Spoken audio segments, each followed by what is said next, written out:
Thandel cinema ఎప్పుడూ ఇష్టం. నాకైతే చంద్రమోహన్ గారికి హ్యాట్స్ ఆఫ్ చెప్పుకోవాలి. ఎందుకంటే చాలా రోజుల తర్వాత ఒక మంచి కంటెంట్ సినిమా చూసినా నాకైతే అనిపించింది. ఎందుకంటే మనం చాలా సినిమాలు చూస్తాం, నేను ఏ సినిమా కనెక్ట్ కాలేదు. కానీ తండేల్ అనే సినిమా రియల్ స్టోరీని వాళ్ళు ఎలా చూపించారంటే చంద్రమోహన్ గారు, సాయి పల్లవి అండ్ మన నాగ చైతన్య ఇద్దరిని తీసుకొని వాళ్ళిద్దరి స్టోరీ మాత్రం నాకు హార్ట్ టచింగ్ అనిపించింది. నా లైఫ్ లో అసలు సాయి పల్లవి అండ్ నాగ చైతన్య జోడి బెస్ట్ జోడి. కానీ సినిమాలో మాత్రం ఇంకా బెస్ట్ వాళ్ళిద్దరి మధ్యలో ఎమోషనల్ సీన్స్ మాత్రం హార్ట్ టచింగ్ అయితే ప్రతి ఒక్కరు చూడాల్సింది. ఎందుకంటే శ్రీకాకుళం స్లాంగ్ లో వాళ్ళు అప్పుడు ఎంత కష్టపడ్డారు. వాళ్ళు అంటే మత్స్యకారులో పోయి పాకిస్తాన్ పోయినప్పుడు వాళ్ళని ఎలా హింసించారు, అంటే హిందువులు అంటే పాకిస్తాన్ తక్కువ కదా, వాళ్ళని ఎలా చూపించారు. అసలు చంద్రమోహన్ గారి కంటెంట్ తీసుకొని చేయడం నాకైతే చాలా బాగా నచ్చింది.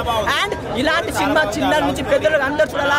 అండ్ మంచి లవ్ స్టోరీ ఉంది, మంచి ఎమోషనల్ ఫ్యామిలీ అండ్ దేశభక్తి, ఒక మంచి కంటెంట్ సినిమా. అండ్ ఒకటి నేనుగా స్పెషల్ థ్యాంక్స్ ఎవరికంటే అల్లు అరవింద్ గారికి స్పెషల్ థ్యాంక్స్. ఎందుకంటే ఎన్ని కోట్లైనా ఒక మంచి అవుట్పుట్, ఒక మంచి కంటెంట్ సినిమా వేయడం చాలా మంచిది. ఒకటే నాగ చైతన్య అన్న is back, blockbuster cinema అంతే అన్న. పుష్ప సినిమా క్రాచ్ చేస్తాను 1000 కోట్ల పక్కన. ఎందుకంటే మంచి కంటెంట్ సినిమా, శ్రీకాకుళం స్లాంగ్ గురించి వాళ్ళ గురించి చెప్పిన మంచి సినిమా.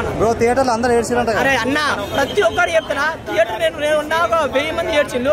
ప్రతి ఒక్కరు థియేటర్ రండి, మీరు ఏడవకపోతే మీ టికెట్ డబ్బులు నేను ఇస్తా. నా పేరు రాకేష్, రాసి పెట్టుకోండి అంతే.